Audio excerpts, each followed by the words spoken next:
Unajua, watu wengi hujiuliza maswali kama haya. Hivi ni kwa nini haya mimi yananitokea? Labda nimekosea wapi? Mbona kila siku ni kwangu? Na ni kwa nini sasa haya yanatokea? Lakini mpendwa mfuatiliaji, nipende tu kukuambia hili. Adui haingii katika moyo wa mwanadamu bila kuwa na fursa au mlango fulani ambao unaomruhusu kuingia. Kama Yesu alivyosema ya kwamba anabisha mlangoni, mtu yote akisikia sauti atafungua. Adui yeye ni tofauti kidogo. Yeye habishi, ni mvamizi. Anapokuta tu kuna fursa ambayo yuko wazi, kuna mlango ambao haujafungwa, yeye huingia kama mvamizi na hufanya makao yake. Sasa huenda ikawa kuna namna fulani ulifungua mlango. Ni kuombe tu ungana nami katika chaneli hii.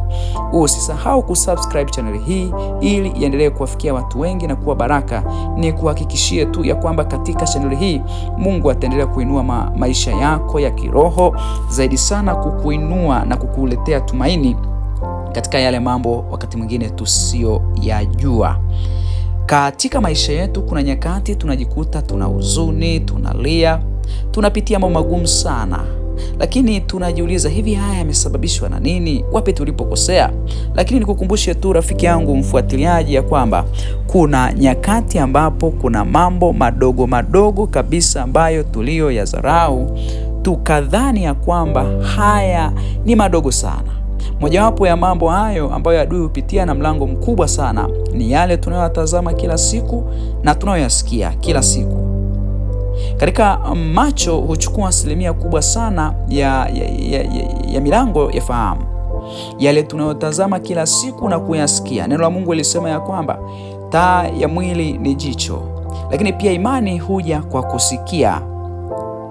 Ni kuambie tu ndugu mtazamaji na mfuatiliaji ya kwamba yale tunayoyatazama kila siku, yale tunayoyasikia, yale tunayoyaongea yanaweza kawa mlango mkubwa sana wa adui kuharibu hatima zetu.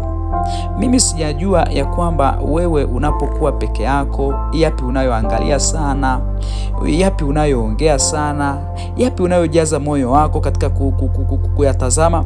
Tambua hili, yale tunayotazama yanaingia katika akili zetu, lakini pia yale tunayoyasikia yanaingia katika akili zetu, na vile ambavyo tunayoyapanda ndiyo tunayoyavuna. Yule Mungu alisema ya kwamba apandacho mtu ndicho anachokivuna.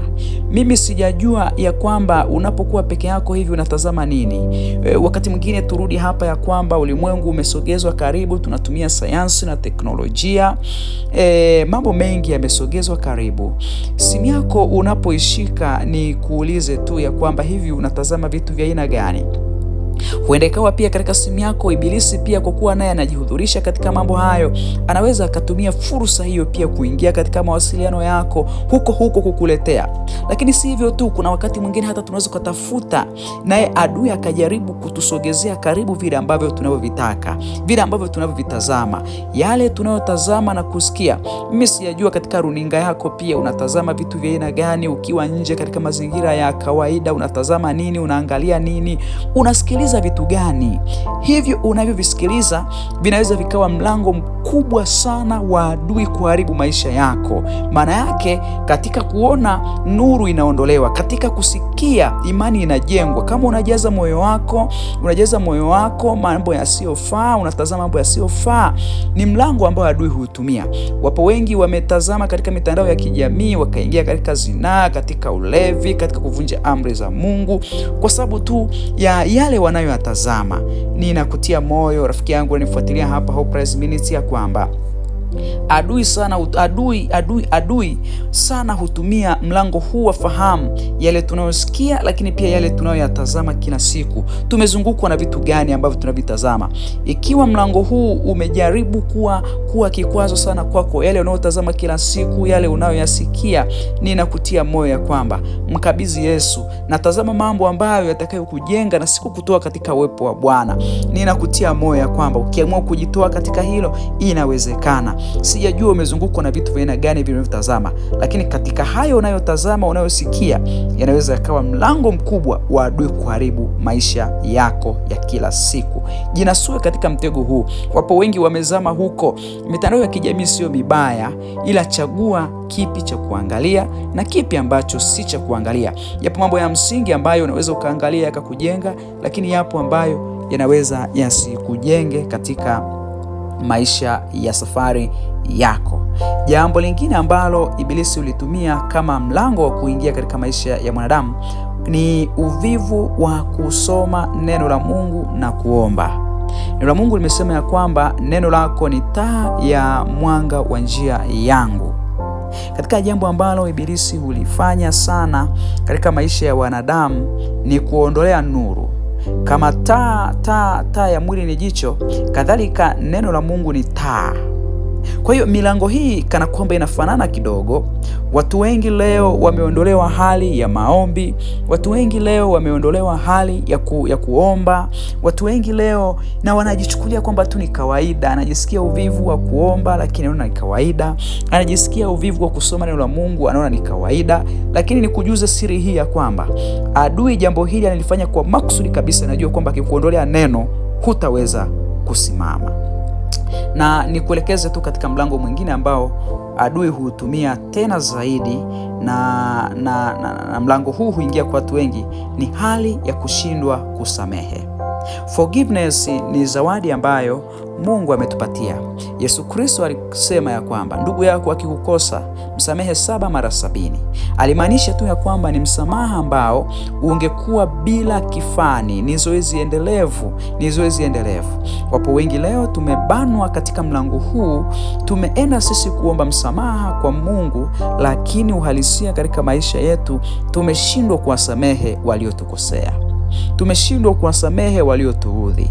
Ni kweli rafiki yangu, katika uhalisia wa kibinadamu, wakati mwingine tunapoletewa maumivu, wanatuumiza, wanatufanyia mabaya. Hata wewe unanifuatilia hapa, kuna mtu ambaye amekuumiza, amekufanya kazi yako ikakoma, amekufanya ndoa yako ikavurugika, amekufanya amani ya moyo wako imekosekana, amekudharau, amekuchukia. Ni kweli katika mioyo yetu tunapoyatazama mambo kama haya yanaumiza sana, yanaleta kuumia, lakini ngoja nikuambie, bila kuwasamehe hatuwezi kufanikiwa. Neno la Mungu liko wazi, linasema ya kwamba msipowasamehe watu makosa yao, hata Baba yenu wa mbinguni hawezi kuwasamehe ninyi. Twawezaje kuomba msamaha kwa Baba ikiwa na sisi tumeshindwa kuwasamehe waliotukosea? Rafiki yangu, unajua sio jambo rahisi sana. Mtu aliyevuruga familia yako, aliyevuruga amani yako, aliyevuruga kazi yako, aliyevuruga watoto wako, aliyekuletea misiba, aliyekuletea mambo fulani mabaya katika maisha yako, umsamehe kirahisi namna hiyo. Lakini ninachotaka nikuambie ni kwamba hata kama ameacha majeraha magumu katika maisha yako, muombe Roho Mtakatifu akusaidie. Maana neno la Mungu liko wazi tu ya kwamba bila kuwasamehe hao, hata sisi Mungu wa mbinguni hawezi kutusamehe makosa yetu. Milango hii ni milango ambayo michache kati ya milango mingi adui huitumia sana. Adui hutumia yale tunaotazama kila siku na kuyasikia, lakini pia adui hutumia watu kuwa na uvivu katika kusoma neno la Mungu na kuomba. Lakini pia jambo la tatu ni adui hutumia sana kutokusamehe. Milango hii mitatu ukiifunga, inawezekana maisha yako na Kristo yakaendelea kujengwa kwa imara zaidi, maana utakuwa umefunga mipenyo. Tambua hili tu ya kwamba adui haji bila mlango.